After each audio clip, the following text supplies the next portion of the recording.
পেটের মেদ ভুঁড়ি বা ওজন কমানোর জন্য রাতে হেভি খাবার না খেয়ে চলো আজকে আমরা একটা ডায়েট সালাদ খাই। ডাবরির সালাদ। হ্যাঁ, ডাবরির সালাদ। তো প্রথমে হচ্ছে আমি রাতে ডাবরিগুলোকে ভিজিয়ে রাখছিলাম আর সকালবেলা ফুলে ডাবল হয়ে গেছে। আর তার সাথে লাগবে হচ্ছে আমাদের মিষ্টি আলু।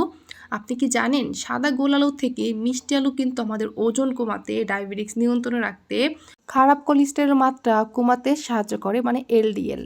আচ্ছা, তো এখন এগুলাকে সেদ্ধ করতে দিব আর এদিকে হচ্ছে কিছু সালাদ সবজি কেটে নিব। আমাদের লাগবে একটু টমেটো। টমেটো আমাদের ওজন কমাতে অনেকটাই সাহায্য করে, কারণ টমেটোর মধ্যে রয়েছে অ্যামিনো অ্যাসিড।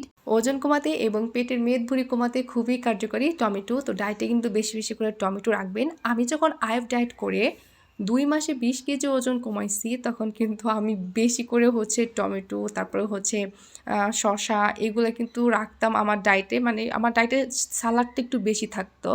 অনেক মজা করে হচ্ছে সালাডটা বানাইতাম। অনেকে আছে সালাদ খেতে পারে না, কিন্তু মজা করে বানাইলে খুবই ভালো লাগে। তো এখানে হচ্ছে আমি শসা কেটে নিছি। অনেকের আছে যে শসা খেলে মানে গ্যাসের সমস্যা হয়, তো তাদেরকে বলবো শসার বীজই ফেলে দেওয়ার জন্য। তো এখন লাগবে হচ্ছে ধনিয়া পাতা। ধনিয়া পাতাকে হচ্ছে একটু কুচি কুচি করে কেটে নিব।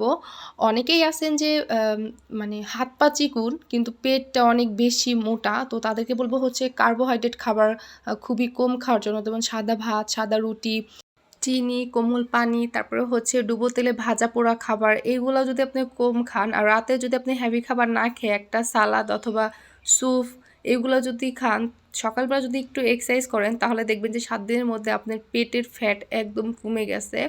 তো যাই হোক, এখানে হচ্ছে মিষ্টি আলুটাকে কেটে নিয়েছে আর এদিকে ডাবরিটাও কিন্তু সেদ্ধ হয়ে গেছে। ডাবরিটা এমনভাবে সেদ্ধ করবেন যেমন যেরকম আস্ত আস্ত থাকে, গলে যদি না যায় তাহলে খেতে কিন্তু ভালো লাগবে না। এখন সালাডটাকে তৈরি করে নিব। তেমন কিছুই লাগবে না, কিন্তু খেতে কিন্তু অনেক বেশি মজা হবে। তো এখানে যা যা কেটে নিছিলাম সেই সবগুলোই দিয়ে দিচ্ছি। আর এখানে মরিচ, পেঁয়াজ, ধনিয়া পাতা, লেবুর রস দিয়েছি। আপনারা চাইলে একটু লেবুর কাঠ দিতে পারেন, তাহলে আরও বেশি মজা হবে। ডায়েট মানে অনেকেই বোঝে যে না খেয়ে থাকা, কিন্তু এটা একদমই ভুল ধারণা। ডায়েটে আপনি বেশি বেশি করে খাবেন, কিন্তু হেলদি খাবার খাবেন, বাসায় তৈরি খাবারগুলো বেশি খাবেন। তো এখানে হচ্ছে হিমালয়ান পিঙ্ক সল্ট দিয়ে আমি একটা হচ্ছে বিট লবণ তৈরি করেছিলাম, ওইখান থেকে 1 চামচ দিয়েছি আর দিয়েছি 1 চামচ সরিষার তেল। এখানে আপনারা অলিভ অয়েল তেলও কিন্তু ব্যবহার করতে পারেন। দেন এখন এগুলাকে ভালো করে মাখিয়ে নিব। খুবই সুন্দর একটা ঘ্রাণ আসতেছিল। এই স্যালাডটা কিন্তু আমার রাতের খাবার। রাতে আমি কখনো হেভি খাবার খাই না, যেহেতু 4 বছর ধরে আমি মেনটেনে আসি। আলহামদুলিল্লাহ অনেক সুস্থ আছি। তো আপনারা অনেকেই জানেন যে আমি আপনাদের সাথে ডায়েটের অনেক রেসিপি শেয়ার করি। আমার পেজে কিন্তু অনেক রেসিপি আছে, আপনারা চাইলে দেখে নিতে পারেন যারা ডায়েট করছেন বা শুরু করতে চাচ্ছেন।